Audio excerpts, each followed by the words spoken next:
హల్లెలూయా. ప్రభువునందు ప్రియ దేవుని పిల్లారా, నేటి వాక్య ధ్యానం కొరకు మిమ్మలను ప్రేమతో ఆహ్వానిస్తూ ఉన్నాను. నేటి వాక్య ధ్యానం కొరకు ప్రార్థన చేద్దామా? పరలోకమందున్న మా ప్రియ తండ్రి, గొప్ప దేవా, నీకు వందనాలయ్యా. ఈ క్షణము మాకు అనుగ్రహించినందుకే మీకు స్తోత్రాలు. ప్రతి ఉదయమున మీ లేఖనాలను పరిశీలన చేస్తూ నైనా కీర్తనల గ్రంథాన్ని ధ్యానం చేస్తూ ఉండగా ఆ గ్రంథముల నుండి అనేక విషయాలు మాతో మాట్లాడుతూ మమ్మల్ని మేల్కొల్పుతున్నందుకు మీకు స్తోత్రాలు.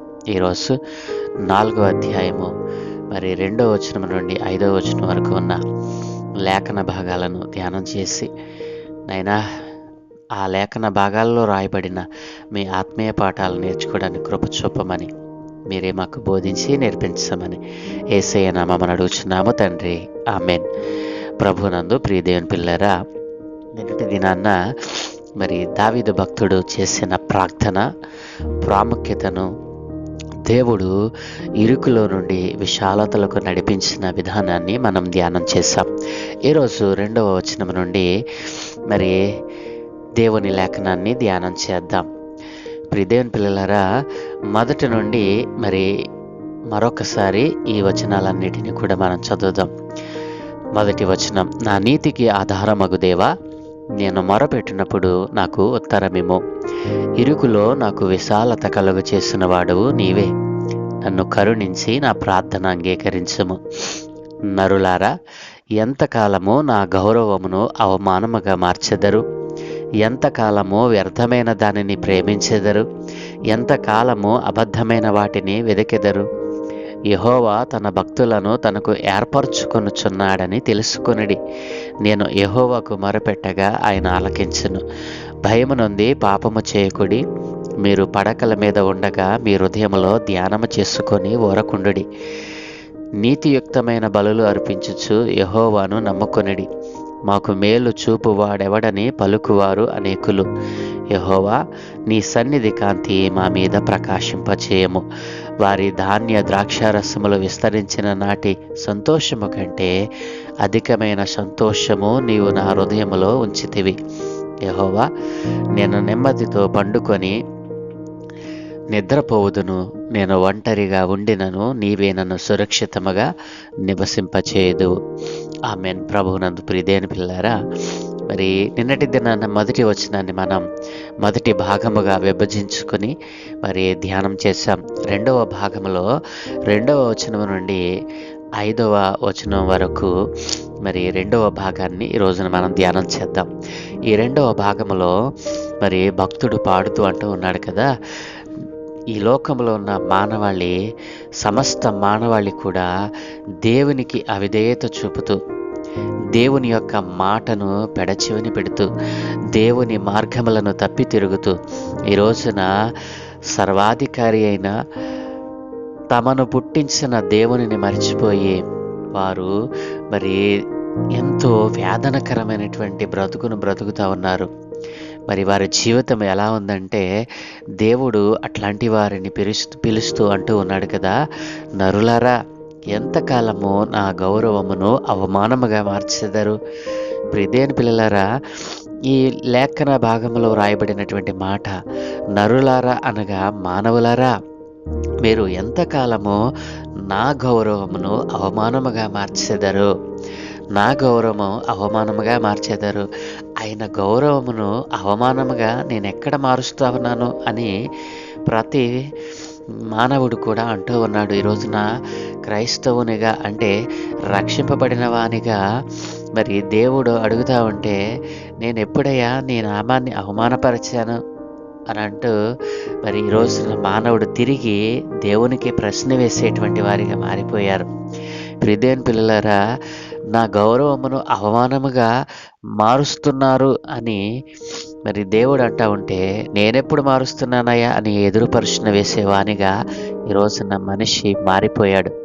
ప్రియ దేవుని పిల్లలారా, రక్షింపబడినటువంటి నీవు నీ జీవితంలో దేవుని యొక్క నీతి న్యాయ క్రియలను జరిగించవలసినటువంటి నీ జీవితంలో నీవు సన్నిధికి వెళుతూనే లోకంతో కలిసిపోయి లోకస్తులు చేస్తున్నట్లుగా ఆచారబద్ధమైనటువంటి విషయాలలో నీవు ముందుంటున్నావే.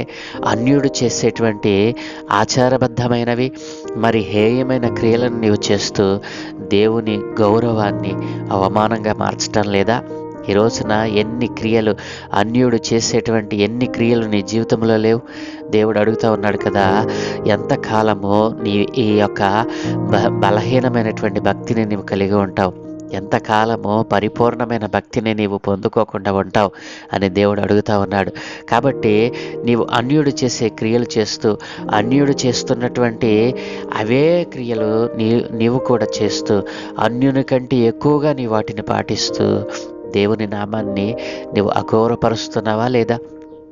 దేవుని నామాన్ని మరి అన్యుల మధ్య అవహేళన చేస్తున్నావా లేదా? దేవుడు మరి ఎంత బాధతో ఈ మాట పలుకుతూ ఉన్నాడు. దేవుని పిల్లారా, గమనించారా? నీవు చేస్తున్న క్రియలు దేవుడు చూస్తున్నాడని గుర్తించకుండా నీవు అజ్ఞానంతో బ్రతుకుతున్నావే. అన్యుడు చేస్తున్నటువంటి ఆ పాపక్రియలే, అన్యుడు చేస్తున్నటువంటి ఆ దోషక్రియలే నీ మీద ఏలుబడి చేస్తూ ఉన్నాయని ఇప్పటికైనా గమనించావా? ఎంతకాలము వ్యర్థమైన దానిని ప్రేమిస్తావు? సత్యవంతుడైన దేవుని వదిలిపెట్టి వ్యర్థమైన వాటిని, అన్యుడు వ్యర్థమైన వాటి ప్రతిదానిని ప్రేమిస్తాడు. ఈ లోకంలో ఉన్న ఈ సృష్టి అంతటిని వాడు ప్రేమిస్తూ పోతాడు. ప్రతిదానిలో దేవుణ్ణి చూసుకొని ఇదే దేవుడు అని ఆరాధిస్తూ ఉంటాడు. కానీ నీకు నిత్యుడైనటువంటి దేవుడు నీకున్నాడు కదా. ఎంతకాలము నీవు వ్యర్థమైన దానిని ప్రేమిస్తూ ఉంటావు? అన్యుడు చేస్తున్న దానిని నీవెందుకు చేస్తూ ఉన్నావని దేవుడు నిన్ను ప్రశ్న వేస్తూ ఉన్నాడు. వ్యర్థమైన వాటిని ప్రేమిస్తూ ఉన్నావు. సత్యవంతుడైన దేవుని విడిచిపెట్టి నీకు నచ్చిన ప్రతిదానిని ప్రేమించుకుంటూ వెళ్ళిపోతూ ఉన్నావు. అందుకే నీ జీవితంలో ఫలింపు లేదు, నీ జీవితంలో ఎదుగుదల లేదు, నీ జీవితంలో నిత్యము ఏదో ఒక రోదన, వేదన, శ్రమలు నిన్ను చుట్టుముడుతూ ఉన్నాయి. ఎంతకాలం అబద్ధమైన వాటిని వెదగుతావు? ఈ మాటలు మరి నాకు కాదులే అన్యుడికి అని ఒకవేళ నీవు రక్షింపబడిన వాడు అనుకుంటున్నావేమో. ఇవే క్రియలు నీలో ఉన్నాయి. ఇదే ప్రశ్న దేవుడు నిన్ను అడుగుతా ఉన్నాడు. ఎంతకాలం అబద్ధమైన వాటిని వెతుకుతావు? ఈ లోకంలో నాకు అనిపించేవన్నీ కూడా అబద్ధము, అశాశ్వతమైనవి. శాశ్వతమైన వాటిని కోసం వెదకకుండా వ్యర్థమైన వాటిని, అబద్ధమైన వాటిని వెతుకుతా ఉన్నావు. ఈ లోకంలో రూపింపబడిన ప్రతి రూపము కూడా అబద్ధము. వాటిలో ఎంత మాత్రమో ప్రయోజనం లేదు.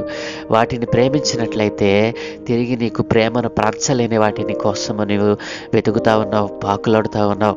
ఎంతకాలము నువ్వు ఈ స్థితిలో ఉంటావు?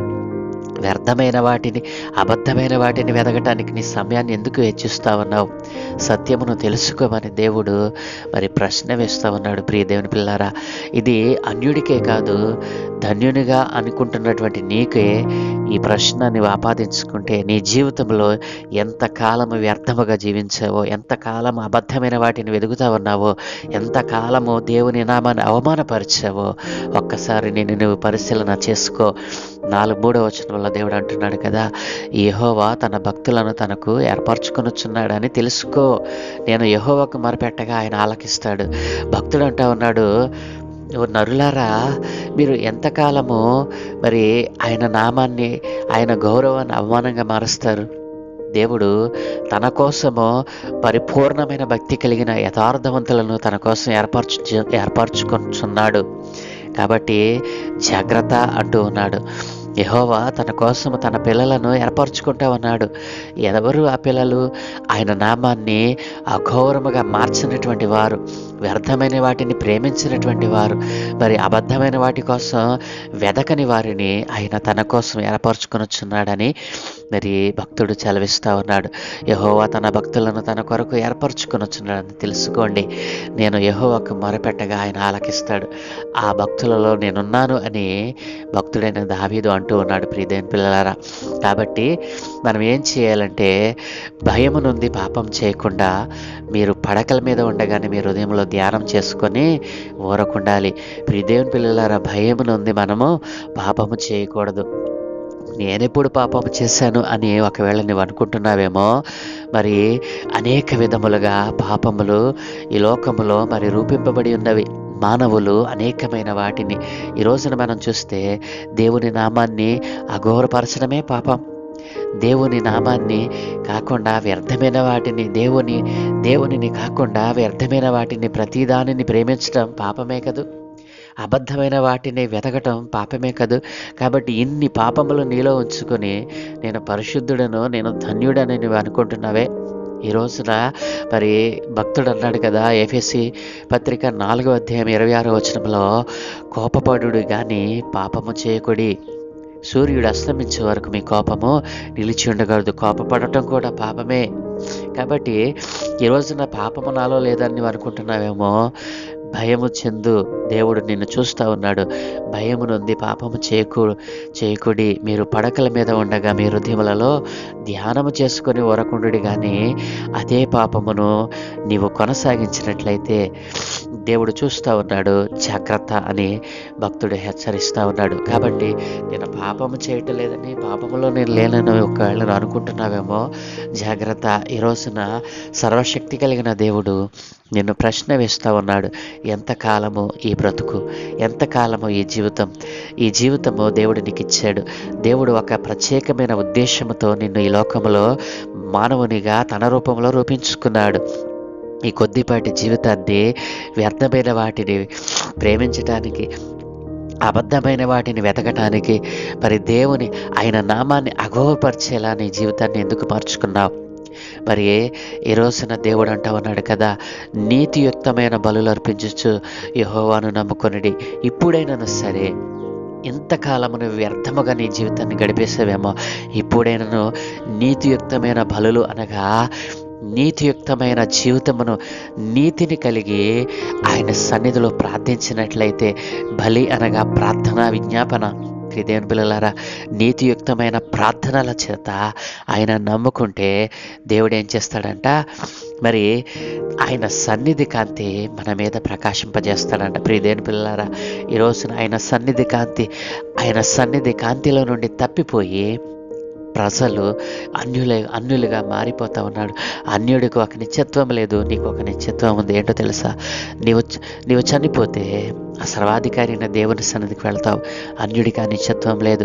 నేను ఈ క్షణంలో చనిపోతే ఆ సర్వాధికారి అయిన ఆ నిత్య జీవం ఇచ్చేటువంటి దేవుని పాదాల సన్నిధికి వెళ్ళిపోతాను. ఆయన దగ్గర ఉంటారనే నిత్యత్వము నీకుందా? దేవుని పిల్లలారా, కాబట్టి ఎంతకాలము నీ జీవితాన్ని వ్యర్థపరుచుకున్నావు? ఒకసారి ఆలోచన చేయి. నీ జీవితాన్ని దేవునికి అర్పించినట్లయితే, నీతియుక్తమైన ప్రార్థనా విజ్ఞాపముల చేత ఆయన సన్నిధిలో నీవు గడిపినట్లయితే, దేవుడు నీకు మరి సహాయం చేస్తానంటున్నాడు. దేవుడు నిన్ను హెచ్చింపులోనికి తెస్తానంటున్నాడు. ఏ రీతిగా నీ జీవితం ఉంది? ఎంతకాలము దేవుని నామాన్ని అగౌరవపరుస్తూ ఉన్నావు? ఎంతకాలము వ్యర్థమైన దాన్ని ప్రేమిస్తావు? ఎంతకాలం అబద్ధమైన వాటిని వెతుకుతావు? నీవు తెలుసుకున్న సర్వాధికారి అయిన దేవుణ్ణి, సత్యవంతుడైన దేవుణ్ణి, నిజమైన దేవుణ్ణి, మాట్లాడే దేవుణ్ణి, సజీవుడైన దేవుణ్ణి నీవు తెలుసుకున్న ఆ దేవుణ్ణి ఇతరులకు పరిచయం చేయకుండా నీ పొరుగువాడు నశించిపోతావన్నాడే. అనేకమైనటువంటి వాటి మీద తన మనసును నిలిపి ఈ రోజున వ్యర్థముగా తన జీవితాన్ని గడిపేస్తున్నాడే. తన జీవితము మరి నీవు నమ్ముకున్న దేవుడిచ్చాడని, సజీవుడైన దేవుడే మరి సర్వ మానవాళిని నడిపిస్తున్నాడని నీవు ఎంతకాలమో తెలియచేయకుండా ఉంటావు. నీవు తెలుసుకున్న సత్యాన్ని ఇతరులకు చెప్పకుండా ఎంతకాలము ఆయన నామాన్ని అగౌరవపరుస్తున్నావో, నువ్వు వ్యర్థమైన జీవితం గడుపుతూ ఉన్నావు. ఇప్పుడైనా నీ జీవితాన్ని ప్రభువుకు పరిపూర్ణంగా అర్పించు. నీతియుక్తమైన బలుల చేత ఆయన సన్నిధికి వెళ్ళి ఆయన పాదాల చెంత కనిపెట్టు. దేవుడు నిన్ను ఆ రీతిగా తన సత్యాన్ని అనేకులకు తెలియచేసేవానిగా మార్చునుగాక. ఆమేన్. సకల ఆశీర్వాదముల కారణపుత్రుడైన తండ్రి, మా మంచి దేవానికి వందనాలయ్యా. ఈ 4వ అధ్యాయం 2వ భాగంలో అయ్యా, నీ పిల్లల కోసము నీవు చెప్పినటువంటి మాటలు ఎంతో విలువైనవి నాయన. అవును తండ్రి, వ్యర్థముగా తమ జీవితాలను గడుపుతున్న వారితో నీవు సూటిగా మాట్లాడవు నాయన. అయ్యా, తమ దైనందిన జీవితంలో ఒక్కరికి కూడా నాయన నీ స్వార్థను ప్రకటించలేని వారిగా ఇంతకాలం వ్యర్థముగా జీవించారేమో. ఈ రోజు నుండి నాయన ఒక్కరికైనా నాయన నీ స్వార్థను, నీ సత్యవార్తను ప్రకటించేటువంటి వారిగా వారిని మార్చమని, ఒక్కరికైనా దినమునకు ఒక్కరికైనా అయా నీ వాక్కును నాయన పరిచయం చేసేవారిగా మార్చమని, వ్యర్థమైన జీవితాల నుండి వారు విడిపింపబడి నిత్యత్వంలోనికి వారు వచ్చినట్లుగా సహాయం దయచేయమని, పరిపూర్ణమైన భక్తి విశ్వాస్యతలోనికి నీ పిల్లలైన వారందరిని నడిపించి, ఇదిగో లోకంలో ఉన్నటువంటి అన్యులను ధన్యులుగా మార్చేటువంటి ఆ కార్యక్రమమును నాయన, ఆ నిత్యత్వమును వారు పొందుకోవడానికి సహాయం దయచేయమని ఈ దినం మాకు ఇచ్చినందుకు స్తోత్రాలు. ఈ దినమందు నాయన ఎంతమంది అయితే అయా నీ యొక్క అవసరత కోసం, నీ స్వస్థత కోసం, అయా నీ దర్శనం కోసం నాయన ఎందరైతే ప్రార్థిస్తూ ఉన్నారో వారందరికీ నాయన స్వస్థత మరి అనుగ్రహించమని, నీ దర్శన భాగ్యమును అనుగ్రహించమని, అయా నాతో మాట్లాడు అని గోజాడుతున్న వారితో మీరు మాట్లాడమని, ఈ దినం మేము చే ప్రయాణములన్నిటి మీద, మా పనులన్నిటి మీద మీకు అనుదృష్టి ఉంచి మీరే మహిమ పొందుకోమని, మీ దూతల కాపుదలు అనుగ్రహించి మీరే ఘనత మహిమ ప్రభావాలు పొందుకోమని యేసయ్య నామమున అడుగుచున్నాము తండ్రి. ఆమేన్, ఆమేన్, ఆమేన్.